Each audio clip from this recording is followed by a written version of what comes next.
En 2024, c'est plus de 9 millions de personnes qui vivent sous le seuil de pauvreté et c'est 4,3 millions de personnes qui souffrent de mal logement. Souvent, ces personnes souffrent d'isolement, ce qui rend la tâche encore plus difficile pour trouver un logement.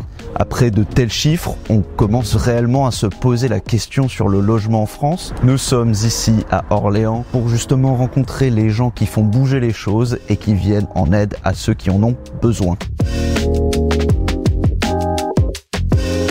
Je suis Laetitia Nasri, responsable de la maison intergénérationnelle Mosaïque pour l'association Habitat Humanisme. On se trouve ici à Saint-Jean-de-Bray, dans l'écoquartier de la ville. La résidence comporte 43 logements individuels meublés. On accueille dans ces logements 3 publics différents. Les seniors âgés de plus de 60 ans, 15 logements. 15 logements pour les familles monoparentales et 13 logements pour les jeunes en situation d'insertion professionnelle de moins de 30 ans. Ma fonction de président, c'est de porter des projets, notamment immobiliers. Alors cette association, elle est issue d'une fédération d'associations au niveau national pour répondre au mal logement de personnes dans le besoin, des personnes précaires qui n'arrivaient plus à se loger, notamment dans les quartiers dits équilibrés. Notre ADN, c'est vraiment faire de la mixité sociale dans des quartiers de centre-ville qui ont été tous rénovés aujourd'hui.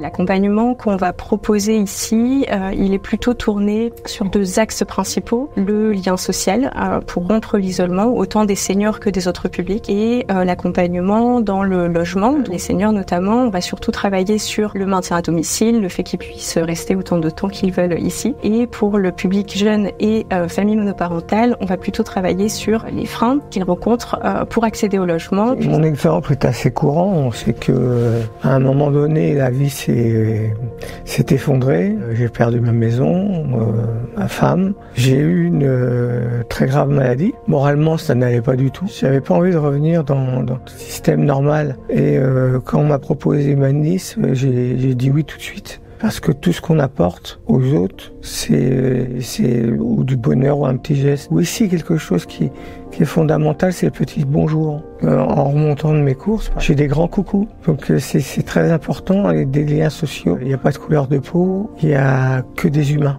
Et aussi, ce qui est très bien ici, c'est la volonté vraiment profonde de créer du lien positif. De croiser les gens, de dire bonjour, qu'on ait besoin de moi, et ben ça m'a donné de la force. Donc je trouve ça génial. Il faut croire en soi, il faut croire en ses opportunités et surtout les chercher.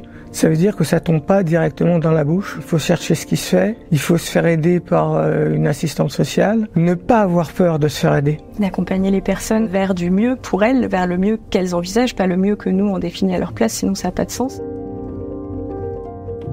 Évidemment qu'il y a une urgence sur le logement. Nous sommes contents d'ailleurs qu'il y ait un ministre aujourd'hui du logement qui ait été nommé. Nous militons, nous, à Habitat Humanisme, pour poursuivre le dispositif Locavantage qui permet donc à des propriétaires fonciers de mettre à disposition de notre association, mais à d'autres acteurs, pour avoir des loyers très modérés. Pour aider Habitat Humanisme, soit faire des dons et des legs, placer de l'argent sur des livrets d'épargne solidaire, investir dans la foncière au niveau national. Nous avons plus d'une 50aine de maisons intergénérationnelles au niveau national.